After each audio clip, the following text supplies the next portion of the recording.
In this video, we're going to discuss which shutter speed rule to follow, be it the 1/over focal length rule or the rule for your subject matter considerations as far as shutter speed is concerned. So when you look at these two, every time you take a shot and you want to have a shot free of motion blur and free of camera shake, you have to go and consider the two different variables that are at play. The first is your subject matter. If your subject matter is sitting there still, you can be using a slower shutter speed and not have to worry about at least getting motion blur from your subject moving. But at the same time, you do have to consider the lens that you are using for that 1/over focal length rule. So say your subject was sitting there still, but you were shooting it on a 200mm lens, you'd still, even though the subject is sitting still and you could say, I only need 1/30th of a second to make sure that I'm getting it with no motion blur,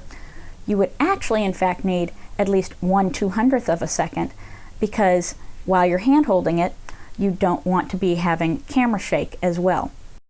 So the rule of thumb is, as you go, you take into consideration both of the different rules there, both your subject matter, as far as how much motion that it is going, and the 1/over rule. Whichever of those two rules provides the faster of the two shutter speeds, whichever is the fastest of those two, that is what you need to select. So as I said before, even if you're taking a picture of something sitting completely still, as long as I'm hand holding the camera and don't have it on a tripod, I'm going to actually need to have it be at least 1/200th of a second if I was, say, using that 200mm lens.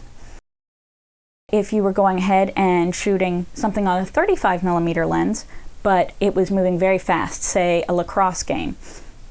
in that case, even though the 1/over rule would say I need to have it be a minimum of, say, 1/40th of a second, I know that to freeze the motion of the players and the balls in the air and things along those lines, I need to have it be at least 1/1000th of a second.